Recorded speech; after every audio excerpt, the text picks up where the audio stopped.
At Arcendum Hostium. To repel the enemy. Prologue. The Lord of Admirals. Charum Hakor. Nov Thasta System. His Lordship. Terra Mystica. Forthencio Oberune disliked civilians on his ship. He particularly disliked them on his flag bridge, and he especially disliked them when they were Yprin Yprikushma.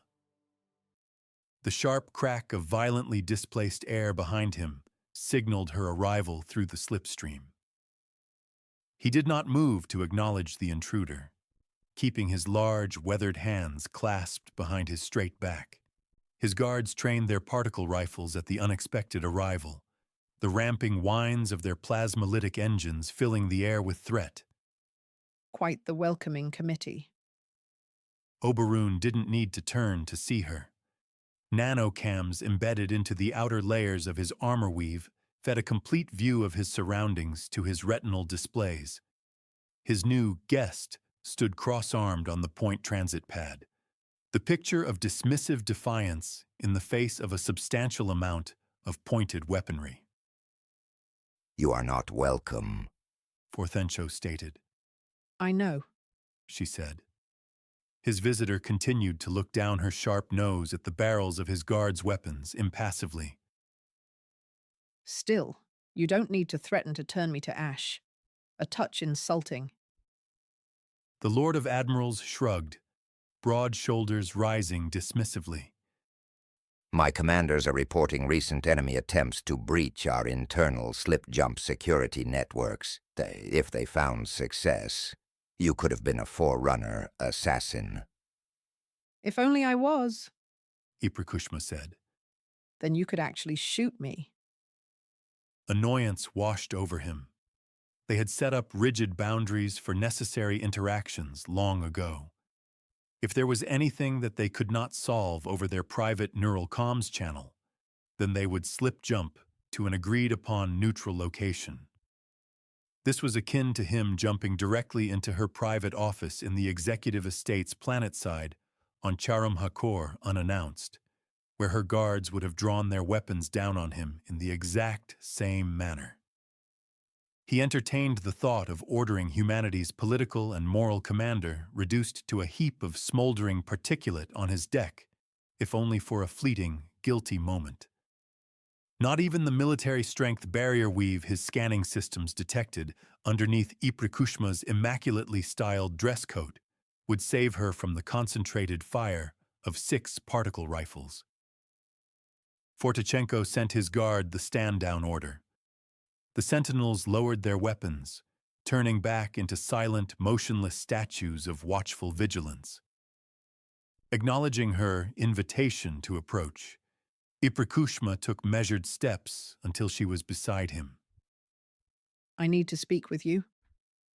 She had left behind most of her usual flowery pleasantries and inane small talk on the slip-jump pad, which was not like her. "Then speak," Oberune said. Yprin shook her head, her shoulder-length auburn hair shimmering around her angular features as she did so. Her voice came down both in volume and in octave. Privately. Forthencio took in a deep breath and held it for a moment, relishing the fullness of his lungs and the stretch of his chest against the inside of his armor weave's breastplate. It was already a challenging day. He could sense a major forerunner offensive brewing. The Didact's forces were consolidating within their battle groups. Forerunner reconnaissance units were pricking at his lines at a much higher frequency than over the past few cycles, evaluating the state of his defensive network, searching for weakness and opportunity. This was sure to be nothing but a distraction. "Very well." Forthencio turned sharply on his heel, striding at speed towards the rear of the bridge. He clawed some satisfaction back from this unwanted visit in making Iprikushma scramble to follow him. 2 of his bridge guards queried if they should follow, but Fortchenko cleared them off. Any danger that Iprikushma brought would not be of a physical kind. His quarters were close, just off of the flag bridge. They entered, and Iprakushma took a moment to examine the room, bald hands braced on her wide hips. Looks exactly the same as when I last saw it. She said after a moment of observation. She walked up to a small wall-mounted mirror he used to check his appearance and uniform before departing his chambers, her back turned to him. You didn't move the creche, nor the mirror. This is a warship, He said. not a landed estate receptive to your suggestions of interior decor. The Lord of Admirals had little patience for his civilian counterpart at any given time, and he stiffened his voice, glowering down at her back. We are in private. Speak. She kept her back towards him, continuing to gaze into the mirror. Answer me this, Forthencho. Have you any goodwill towards me remaining? Even an inkling? The question caught him off guard. He did not respond right away, pausing for long enough that Iprakushma seemed to take his silence as its own answer. Her voice came softer. Even after last month? Last month was a mistake. He said quickly, eyes darting to his creche. Even though Ypres was facing from away, the micro-sensors within the rear collar of her own outerwear likely sensed it. She barked a short, somewhat pained laugh. Yes. Yes. A grave one at that. His eyes narrowed at the back of Iprakushma's slender figure, expression hardening. Why do you ask such questions? Because if there remained ever an ounce of affection, respect, or understanding between us after all we have been through, after all we have had to do to keep our people's heads above water, I'm going to need you to draw upon that now. For the Encho narrowed his eyes. A warning shot had crossed his bow, and his guard was now definitively up. Why is that? Ypres spun, facing him quickly. Gone was the carefully crafted, perfectly neutral visage of a perfect politician, replaced by an emotion he hadn't seen on Iprakushma's face since the darkest days fighting the flood: fear. Because She started. I need you to refrain from killing me until I finish saying what I need to say. What did you do? She was stammering. He had never heard her stammer, stutter, or miss words in spoken speech. Something was wrong. Iprakushma had been shaken deeply. What did you do? The palm of his hand was on his sidearm now, without conscious thought to have done so. Iprakushma's eyes, starting to fill with moisture, darted to his weapon, acknowledging the motion. What did I do, Forthencho? I did what I needed to do. He advanced on her, putting a hand to her collar and pushing her up against the nearest wall before he had time to truly think. Ypres' barrier weave shimmered white-orange with the force of the action. What happened? Tell me, right now. I secured intelligence vital to the survival of our species. Intelligence? The confused skepticism dripped from his voice. What intelligence? Or from whom? A number of tears tracked down her face now, leaving subtle streaks over the surface of her makeup and facial paint, though her features had now become as hard as triple composite laminate battleplate. Her mouth spasmed, as if trying to speak, but no words came forth. Humanity's Lord of Admirals let humanity's political and moral commander back down on the deck. He stepped backwards, retreating until his back hit the wall on the opposite side of the room. He braced against it and drew his sidearm, leveling it at Iprakushma. He understood now. He knew what she had done. You spoke with it. Yes. She almost gasped the word out. You went back. You went back when the corpses of those who last communicated with it, Our people's last remaining best and brightest are not yet even cold in their graves. Forthencho was shouting now. He rarely shouted, even in the heat of pitched battle. You yourself issued the order banning any further contact with the primordial from anyone, lest they chance a firing squad, and to have that creature and that entire God's forsaken arena be sealed away in perpetual time lock. Yes, I should kill you where you stand. He hissed, fury dripping from his words. I acknowledged the risk and the hypocrisy. Ypres said. She looked down the barrel of Forthencho's weapon unflinchingly. She had seemed to have found a pillar of resolve, and she was clinging to it.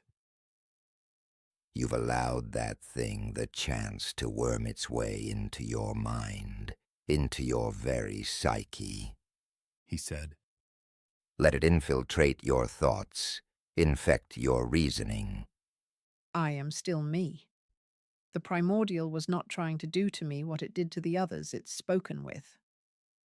And what, pray tell, was it trying to do, if not set upon your conscious cosmic horrors terrible enough to necessitate immediate suicide? It expressed desire to bargain. Bargain? Forthencho spat, incredulous. He nearly pulled the trigger right there. The primordial was as old and pure a monster as there ever was, an abominable amalgamation of flesh, mind, and hubris. The eons lived being claimed to know vast, grand secrets of the universe that it promised to reveal to all who were curious. After transporting it from where it was discovered at the edge of what little of human space remained back to their homeworld of Charum Hakor, when interrogated by scientists, philosophers, and other great minds, the primordial provided truths so horrifying that every last person who spoke with the beast took their own life within moments. It would only take a thought from Forthencho to activate the room's slip-jump dampeners and ensure Ypres could not use her own slip field to escape. Then, just 3 rounds, 2 to the body to take down her barrier weave, a third to eliminate. He would have it done in less than a second. For the Encho flexed his hand around the grip of his weapon and hesitated. What could the primordial possibly have to bargain? He saw the flash in Iprakushma's eyes, the sudden, sharp realization of an in. He had allowed a bend in his rigid lines of battle, and she immediately moved to press up against it. That there is a scenario where we do not all have to die here. She said, her voice an intense, near-conspiratorial whisper. That when the forerunners burn this system, our last, humanity does not need to go with it. Our defense still holds strong. The look Iprakushma gave him was as withering as a forerunner gravity cannon salvo, bordering near disgust that he would dare insult either of their intelligences with such a statement. Don't fuck with me, Oberoon. I may be a civilian, but I get the same sensor data packs you do, and I can read a battle map well enough. For 53 years, the enemy has grown ever stronger, while we grow ever weaker. She took a step forward, advancing closer to him despite the sidearm still pointed at her chest. Every day I have to go up there and stand in front of the holo recorders and make sure that every facet of my appearance projects strength and confidence. I praise the valiant people of our final bastion world for continuing to stand tall behind our brave defenders as the Forerunner menace continues to be washed and rent upon our unbreakable fortifications. Every day, that speech is preceded by an imminently detailed intelligence briefing informing me just how breakable those fortifications really are, and just how far the scales keep tipping against us. There is never a moment of respite. At least up here, you get to fight. Down there, all I can do is lie, and wait to die. Yprin stepped even closer to him, the tip of Forthencho's sidearm a meter away from her breast. I am afraid, Lord of Admirals. I am deeply, deeply afraid. For our people, but also for myself. I don't want to die. I don't want us to die. We've lost so much, suffered so much, whether by the flood, the Sanshayum, the Forerunners. So yes, I went back. I went back to the primordial and beseeched, bargained, and begged my way into any amount of information that could possibly save our people from our certain destruction. Because answer me this, Forthencho. Truthfully, please, by all the gods above and below. Can we win? The question struck at him hard. Truth be told, winning hadn't been in the equation for a long time. Not since the outer system sieges, not since the entrapment and massacre of the Fourth Lord's fleet at Sothra Hakur, and certainly not since the Forerunners had cut off slipspace access to the entire system. For years, decades even, he had been playing for time. But what did that even mean at this point? The Didact was a patient, cunning commander. He had the backing of an entire galactic empire to draw from. He knew his logistical strengths and the humans' own weaknesses in the same regard. The Forerunners had enacted a precisely managed, utterly complete blockade of Nov Thasta. The only resupply they could draw from consisted of what could be produced by the cities throughout the orbital rings and the industrial and agricultural base that existed on Charum Hakor herself. All in all, not enough. Never enough to replace or sustain in the long term the constant attritional losses 5 decades of siege wrought on every aspect of his planetary defense. Forthencho had been Lord of Admirals for a long time and had not earned that title lightly. He had participated in thousands of engagements and had an expertly honed strategic and tactical battle sense. He knew when a fight was lost. Could they win? He dropped his weapon to his side. No, He answered Iprikushma. we cannot. No, She repeated. we cannot. They stood there in silence for several seconds, if not many entire moments. The severity of their short, simple words, the fullness of their admission of complete failure to their people, expanded to fill the room like a tidal wave of crushing water. Forthencho and Yprin drowned in it, died in it, looking inwards at each other's tired, immensely tired, eyes. They stayed upright only by the rigidity enforced by their expected stations and the centuries they had been in them, lest they both would have collapsed into exhausted despair.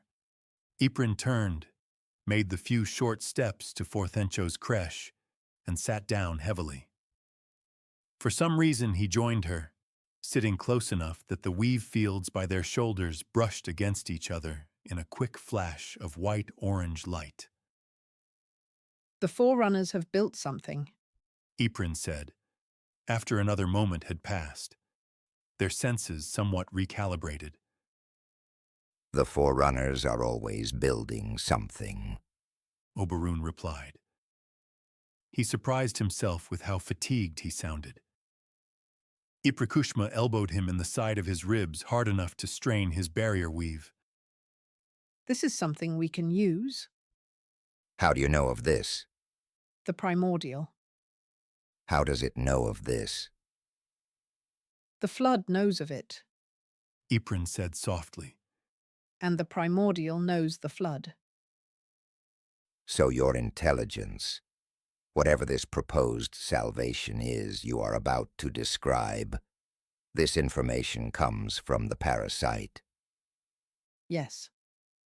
We are to gamble the existence of our people on the trustworthiness of the fucking flood. Is the Didact giving better terms? Yprin rebutted harshly. What do you suppose he will do to us? Tell me, Oberyn, given all of your warrior wisdom, do you think he will provide anything even resembling a quick, merciful death to a foe they so despise. The didact was and would be as ruthless as the Lord of Admirals would have been if positions were reversed. No. No, just the simple arrogance of our resistance was enough to seal our fate in the eyes of the Forerunners. It's their galaxy, their grand plan. And not only did we not get in line, we punched them right in their pompous mouths. We had to. Forthencho said. The parasite was forcing our hand. At the height of their empire's power, the strength and breadth of humanity's interstellar claim in the Milky Way's Orion arm was enough to give even the Forerunners pause. Though a bare-bones alliance of basic diplomacy and trade had been established between the two for centuries, ever wary were human leadership towards the Forerunners' vast influence and grand galactic designs. The status quo's peace shattered when humanity pressed into Forerunner territory for living space to flee to, driven by the tidal wave of flood ravaging the rest of human holdings. Caught by the flood on one end of their empire and the Forerunners on the other, the Lord of Admirals fought a desperate, fierce, and ultimately fruitless war on two fronts against two foes who both had marked advantages within the tactical and strategic calculus. Even after the parasite retreated over 2 centuries ago, a move that none could explain, given how thoroughly the flood had ravaged through more than 80% of human space, the Lord of Admirals was able to consolidate his surviving assets and focus them against the Forerunners. It still hadn't been enough. Perhaps at their height, before the nightmarish attrition wrought by 1,000 dread engagements with the flood, the human empire could have traded equal blows with the Forerunners. But to let the mind wander about such conjecture was weakness, as far as Forthencho was concerned. The parasite forced us to do many things. I remember them every minute of every day. Iprakushma said. So did Forthencho. Moons, planets, entire systems burned by his own navy's directed energy lances. Stars detonated with concentrated high-fusion plasmolytic array fire. Entire sectors set to eternal flame. Fire breaks for the inferno that was the flood, to buy time, to gather strength, to evacuate those populations that could be saved. It was so deeply unforgivable, because a majority of the time these systems and the people within weren't actually under threat of active infection. They were just in the way. The next to fall, the next to become food. Every loss was the parasite's gain, every body it gained control of, another flesh pawn in its endless armies. Every mind and its knowledge, callously, surgically extracted and fed into the greater amalgamation of parasitic memory.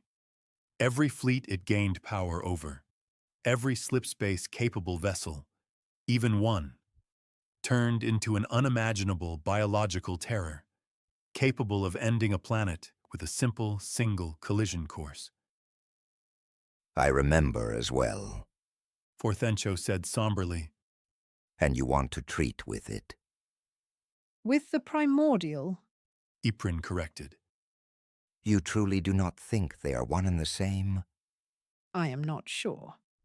What I am sure of is how absolute the primordial's hate for the didact and his people is.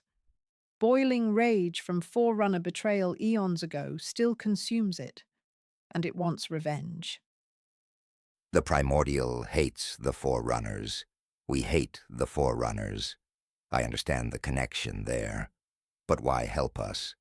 What does the primordial have to gain in the survival of our race? Iprakushma shrugged. Insulting Forerunner supremacy by assisting a desperate, upstart species like ourselves. Drawing attention, resources, and willpower away from the Forerunner's main war with the flood. Oberun didn't buy it. Unlike Yprin, Forthencho believed that the primordial and the flood were of the same horror, and the savageries during the humans' disparate conflict with the parasite had scarred him deeply. The flood didn't help. They didn't engage in trades, diplomacy, or subterfuge. The flood fed. Forthencho took a deep breath.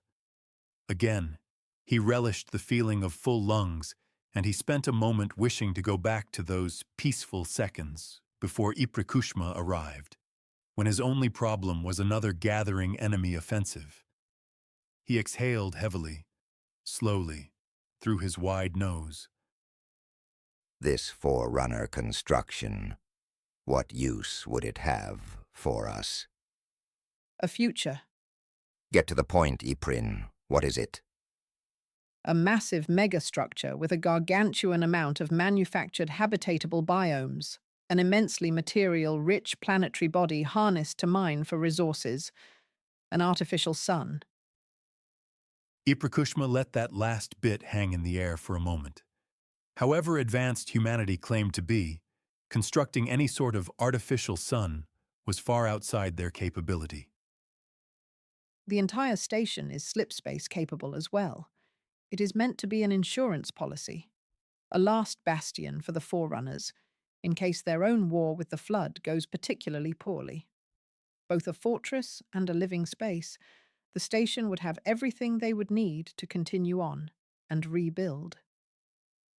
Iprikushma's line of reasoning was plain to see. Everything we would need, Forthencho said. Yes, Iprin said. so, let's steal it. Steal, board, commandeer, whatever term you Navy types like. We take as many of our people on as many ships as we have, use your military genius and our unbeatable desperation to eliminate any Forerunner presence guarding the structure with extreme prejudice, and take it for ourselves. How would we even get there? Forthencho asked, the skepticism heavy in his voice. And why would the parasite not take this grand station itself, if it knows in such detail its purpose and location? Surely the Flood would seek to eliminate any possibility of a second chance for the Forerunners. They would assault it if they could, but they cannot reach it. They cannot, but somehow we could. The Forerunners have a complete blockade of the local slipspace around Charum Hakor. We could not even jump outward to the nearest system, even if we tried, let alone as far outside of the galaxy as you say this mega-station lays. Frustration was starting to boil over within the Lord of Admirals. Frustration that he was even allowing this conversation to happen at all, that he would dare entertain supposed intelligence from that abominable flesh mass that called itself the primordial. There is a way, Iprin said. for us to get there, to this arc. It would rather heavily denigrate the integrity of our remaining orbital defense grid, however. Charum Hakor's orbital network, hundreds upon thousands of defense stations, hangar bays, repair yards, and weapons platforms were spread strategically and comprehensively throughout the wide arcing net of brilliantly shimmering star roads that weaved all around the planet and throughout the entire Nov Shasta system proper. It was only by the star road's unbreakable backbone, resistant to even the heaviest gravity cannon salvos from a Forerunner dreadnought formation, that the human defenses were able to square off somewhat fairly against the indomitable Forerunner Navy and keep them from assaulting Charum Hakor's vulnerable civilian population. No. Forthencho said quickly, firmly. Without the defense grid, our warships cannot stand toe-to-toe with theirs, not with the rate of our recent attrition and the growth of their recent numbers. Stop thinking about the fight. Iprin said. It's time to think about the flight instead. Answer my question, then. Without slipspace, how are we to escape the system? The star roads will take us there. No. He spat. He shot up from his creche, starting to furiously pace the room. The frustration had now boiled over into indignant anger towards his civilian counterpart. The star roads. There is no controlling the star roads. All research throughout our entire history has proved them to be utterly inert. We cannot manipulate them. There is no known catalyst-type interaction with slip space. Hell, we hardly understand what we do know about them. So how, Iprin? How could the star roads take us anywhere? I don't know exactly how, She said, after a pause. but the primordial does. Forthencho turned on Iprin, advancing on her still seated on his creche in a flash of furious motion. He pointed at her with a knife-bladed hand. That withering snake of skin and sorrow has planted fake intelligence and false hopes in your mind, and you have let it. The primordial can control the star roads just as well as I can invoke the didact's empathy. Not at all. Iprin looked to her watch, an immensely outdated piece of fashion wear that was an eccentricity she and Forthencho actually shared. Hers had a slender, white leather band, with an obsidian black body and a cutaway watch face that showed the workings of the interior mechanics within. The minute and second hands were thin, brilliant silver, and she watched the latter tick 1, 2, then 3 times. She looked back up at him. There was sorrow in her face now. Sorrow and guilt. Tremendous, barely rationalized guilt. In 37 seconds, you can make that judgment for yourself. For the Encho's eyes widened, the rageful red draining from his face. He spun and sprinted out of the room towards the bridge, sending out a system-wide order via his neural net for all human forces to come to their highest alert. Star roads, He shouted as he crossed through the threshold to the command bridge. The Terra Mystica's onboard intelligence immediately threw onto the main holotank a comprehensive map of the network of the ancient artifacts crisscrossing millions and billions of kilometers throughout the Nov Thasta system. He could see his own naval forces and defensive fortifications deployed throughout strategic locations within the Star Road network in a light blue, the same color of the great Mar in Judican that covered more than half of Charum Hakor below. The Didact's ever-growing fleets on the other side of the lines of contact were a gruff, harsh orange. There were now 15 major groupings of Forerunner warships holding beyond the human defenses above the planet. Each held thousands of combat vessels ranging from the feared but comparatively small war sphinxes all the way up to their gargantuan dreadnoughts. The Forerunners outnumbered the Lord of Admiral's forces nearly 3-1, and without the defensive backbone provided by the Star Roads, would have annihilated the humans with a sustained, concentrated assault decades ago. He scanned frantically the network of Star Road filaments, searching for something wrong, something off, something terrible. He saw it, right at the end of Iprin's countdown. One of the unbreaking filaments that made up the brace for one of his most centrally integral defensive complexes broke. A giant slice had been made into the Star Road, like if he had sewn a rope in half with a heavy strike from a blade. Before, where there had been a single solid strand, the end that had been cut started to rise into the black vacuum around it, at the behest of forces impossible to perceive, now untethered.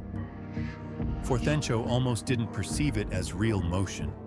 So enormous was the scale that both time and perspective seemed to stretch and strain.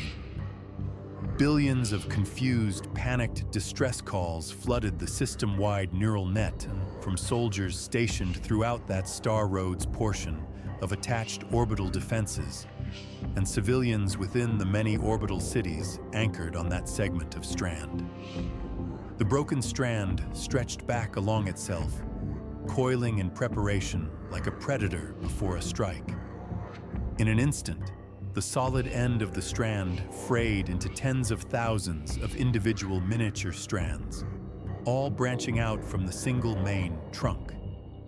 It reminded Oberyn of the end of some of the strange, swishing appendages one could find ocean creatures using to propel themselves or trawl for food.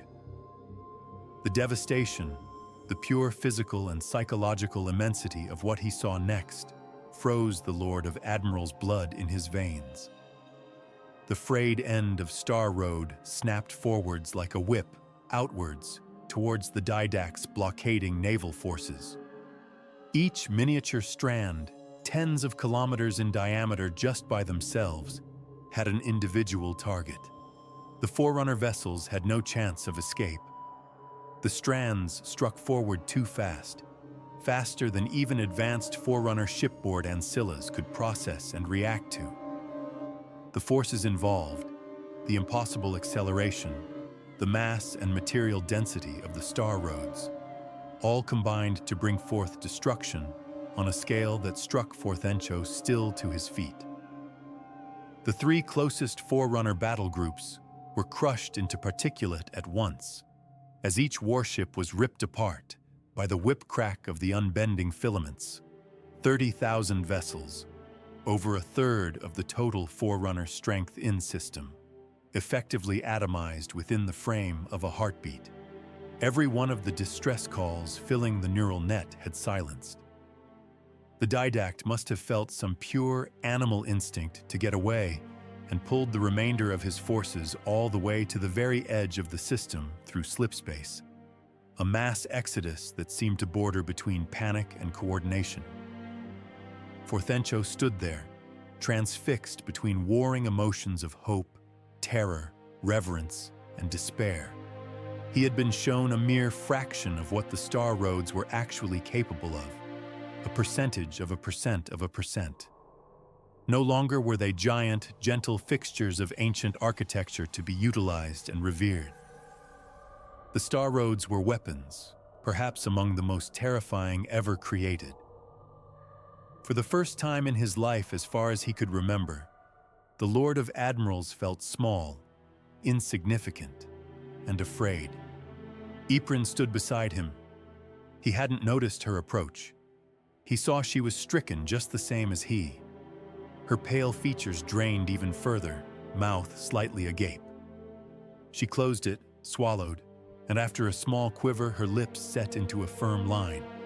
There was no question now who held the real power in this system, and who always had. The primordial. For the Cho said, voice near inaudible.